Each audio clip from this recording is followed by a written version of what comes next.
నమస్తే రమ్మగారు. నమస్తే జయ. రమ్మగారు, వారాహి నవరాత్రులు మొదలవుతున్నాయి. ఈ నవరాత్రుల యొక్క విశిష్టత, సాధారణంగా అందరూ కూడా నవరాత్రుల్ని అంటే ప్రత్యేకంగా ఫాలో అవటం జరుగుతుందా?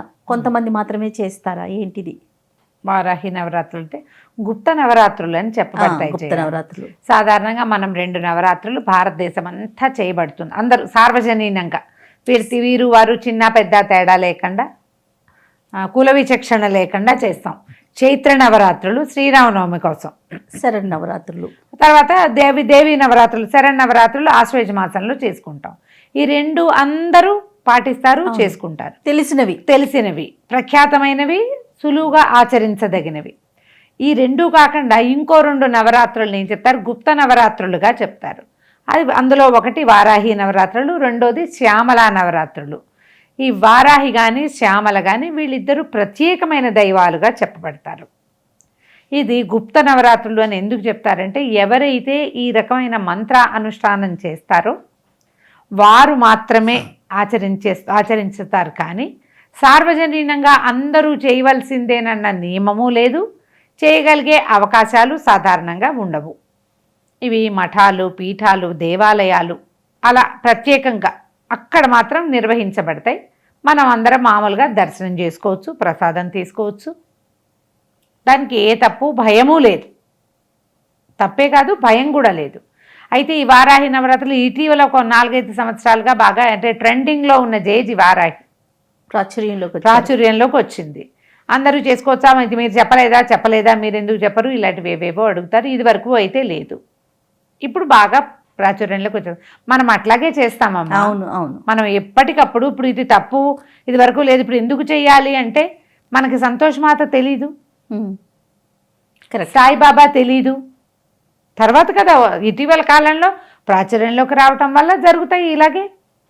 ఇప్పుడు ఈ వారాహి నవరాత్రులు ఎలా చేసుకోవాలి, ఎవరు చేసుకోవచ్చు? మీకు సత్తా ఉంటే ఎవరైనా చేసుకోవచ్చు. ఓకే. ఎలా అంటే ఎంత సింపుల్గా అయినా చేసుకోవచ్చు. మీరు చాలా పెద్ద ప్రతిమ పెట్టి మన బ్రాహ్మణ్ని పెట్టుకుని, ఒక పురోహితుడిని, బ్రాహ్మణుడు అంటే పురోహితుడు, పూజ చేసి అయ్యగారిని పెట్టుకుని 9 రోజులు విశేషంగా రోజు అలంకారం చేసి, రోజు నైవేద్యం చేసి ఏమిటో చేస్తామంటే మీ ఇష్టం అమ్మా. నేను దానికి ఏమి చెప్పలేను, నాకు బాగా తెలియదు. సులువుగా చేసుకునేది మాత్రమే ఖచ్చితంగా చెప్తా. మీరు ఒక్క పటం పెట్టుకోండి, అమ్మవారిది వారాహిది. ఇదిగో ఇంత పటము అని చెప్పా, విగ్రహం అని చెప్పలేదు, గమనించండి. ఫోటో పటం పెట్టుకోవచ్చు. మనం రోజువారీ పూజ ఎక్కడ చేసుకుంటామో, మనకి ఎక్కడ దేవతా మందిరం ఉందో అక్కడ దేవుని గడపున్నా, పీటున్నా, మనకి అల్మరున్నా అక్కడ ఇంత దగ్గర నుంచి మీరు పెద్దది పెట్టుకున్నా సరే పటము గమనించండి, పెట్టుకోండి. చక్కగా పువ్వులతో అలంకారం చేసుకుంటాం. వారాహికి సంబంధించినటువంటి ఏ స్తోత్రాన్నైనా మీరు చదువుకోవచ్చు. మీ రోజువారీ పూజలో భాగంగానే ఈ అమ్మవారికి 4 పువ్వులు ప్రత్యేకంగా పెట్టడం, కుదిరితే ఒక మాల, పటం పెద్దదైతే ఒక మాల సమర్పించడం, ఆమెకు సంబంధించిన ఒక చిన్న స్తోత్రం. నేనైతే 12 నామావళి చదువుతాను. 12 నామావళి ఉంది, 12 నామ స్తోత్రము ఉంది. 4 శ్లోకాలు లేదా 12 నామాలు. ఆ నామావళిని నెంబర్ ఆఫ్ టైమ్స్ చేసుకోవచ్చు. 9 మాటలు చెయ్యొచ్చు. 12 నామాలే కదా, 11 సార్లు చేయొచ్చు, 21 చేయొచ్చు, 40 చేయొచ్చు, 108 చేయొచ్చు, మీకు సమయం ఉంటే. ఆ నామాలని రటనగా చేసుకుని అమ్మవారికి ప్రత్యేకంగా ఏదైనా నివేదన చేసి పెట్టండి. మీ రోజువారీ నివేదనతో పాటు వారాహికి ప్రత్యేకంగా నివేదన. ఎలాంటి నివేదన చేయాలండి? మీరు అన్నము నివేదన చాలా మంచిది. తెల్లన్నం అన్నం అంటే దాంతో పులగం లాంటి, ఒట్టి తెల్లన్నం కాకుండా పులగం చేసి పెడితే కనుక రోజువారీ పులగం చేయొచ్చు. ఏదైనా 9 రోజుల్లో ఒక్కరోజు చేసుకుంటానండి అంటే పంచమి నాడో, షష్ఠి అష్టమి నాడో మీ ఓపిక చేసుకోవచ్చు.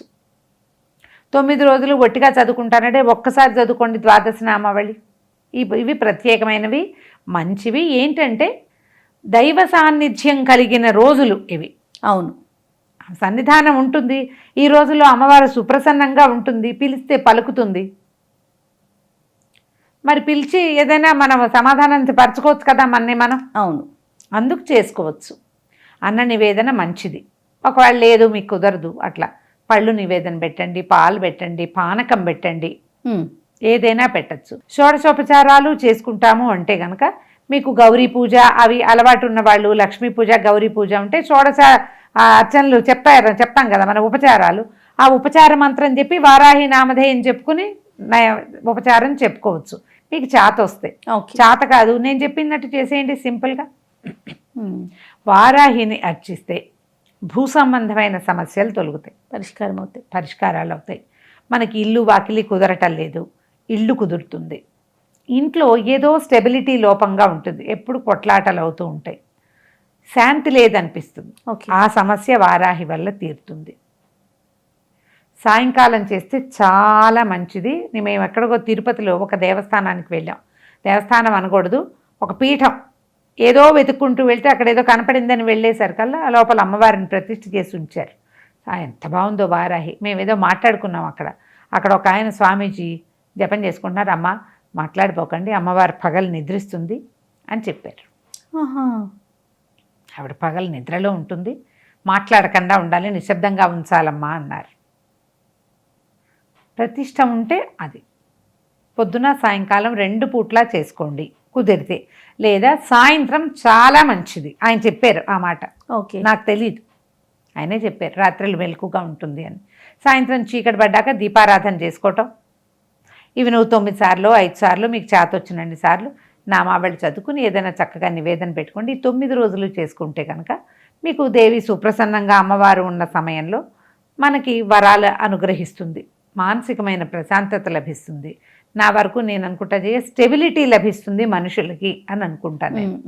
మనము ఏదో ఉత్పటాన్ లోపల హడావిడిగా ఉంటుంది, హైరాన్ పడుతూ ఉంటాము, టెన్షన్గా ఉంటుంది, స్థిమితం ఉండదు బుద్ధికి. ఆ స్థిమితం వస్తుంది. సింపుల్గా చేసుకోండి. మీరు పెద్దది పెట్టుకుని సరిగ్గా చేసి చెయ్యక భయపడి ఈ వారాహి నెత్తెన చేస్తుంది ఆమె ఉగ్రదేవత, తర్వాత ఏమో మంత్రదేవత, అక్షరాల నిజం. AK-47 జాగ్రత్తగా హ్యాండిల్ చేయాలి, చేసుకోండి. ఆమె శక్తివంతమైనది. నిదానంగా నమస్కారం చేస్తే మనకి ప్రశాంతంగానే వరం అనుగ్రహిస్తుంది, ప్రశాంతతను ఇస్తుంది. ఇప్పుడు చేయలేము, ఊరికే దండం పెట్టుకోండి. సమీపంలో దేవాలయాల్లో ఎక్కడైనా జరుగుతుంటే వారాహి నవరాత్రులు ఒకసారి వెళ్ళి దండం పెట్టుకురండి, ఇదే చాలు. మేమేం చేయమండి, మానేయండి. కానీ ఎవరైనా చేసుకుంటుంటే ఆక్షేపణ మాత్రం చేయబోకండి. దేవాలయాలు ఉన్నాయి మనకి. హైదరాబాద్లో అయితే 4-5 చోట్ల కనపడతాయమ్మా. కొత్తపేటలో ఉంది, పీఠంలో ఉన్నది ఒక అమ్మవారు. నేను వెళ్ళి చూసొచ్చాను. 1.25 అడుగులు అంత ఎత్తు ఉంది చేయి, ముఖం అది భలే స్ఫుటంగా కనపడింది. ఇటీవల నేను తిరుపతి వెళ్ళాను కదా, శ్రీశక్తి పీఠం ఒకటి చూసొచ్చాను. శ్రీశక్తి పీఠంలో అమ్మవారు పాతాళ వారాహిగా ఉంది, కిందున్నారు. పాతాళ శ్వేత వారాహి, ప్రత్యంగిర ఇద్దరు పక్కపక్కన ఉన్నట్టుగా ఉండి ఎంత బాగుందో, చాలా అందంగా ఉంది.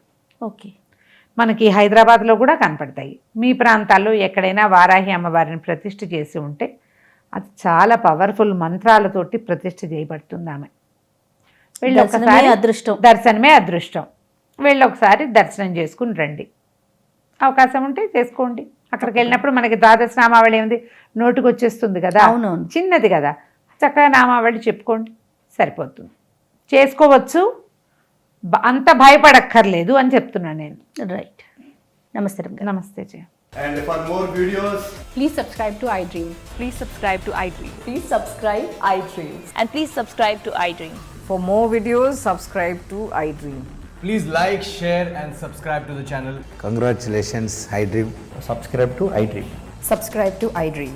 So subscribe to iDream Media. iDream ki iDream team andarki huge congratulations. Please subscribe iDream Media. Please subscribe to iDream. Subscribe iDream. Please subscribe to iDream. iDream అంటే నా కళల ఛానల్ సబ్స్క్రైబ్ చేసుకున్న నోరు తిరుగుతలేదు, మీరైతే గంట గుర్తు కొట్టండి. For more such videos, please subscribe to iDream. Subscribe to iDream. Please subscribe to iDream. Please subscribe iDream Media. Please do subscribe to iDream. Please subscribe to iDream Media. For best entertainment and information, please subscribe iDream. And don't forget to subscribe to iDream.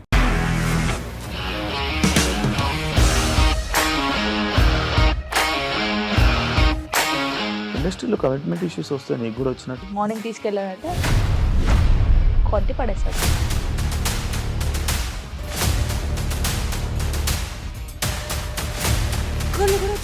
Movie cinema అని చెప్పడానికి కూడా చాలా ధైర్యం కావాలి. అది నిజం కదా, దాంట్లో ధైర్యం ఏంటి? ఇది నెక్స్ట్ డే ప్లేట్ మార్చేస్తే తప్పు కదా. As of now we are comfortable this అని నేను అనుకుంటున్నాను. రష్మిక గారిది మీది ఒకే ఊరు అంట కదా. నీకు కోపం వచ్చిందంటే బాగా తిట్టేత్తరా? తిట్టేద్దామండి. నిజంగా గేమ్ ని ఎలా చేంజ్ చేయగలిగారు? ఏపీఎస్ఎఫ్సి వాళ్ళకి 6 నెలల్లో నేను 6 లక్షలు కట్టా. బిజినెస్ చేయాలనుకుంటే it is as difficult as riding a tiger.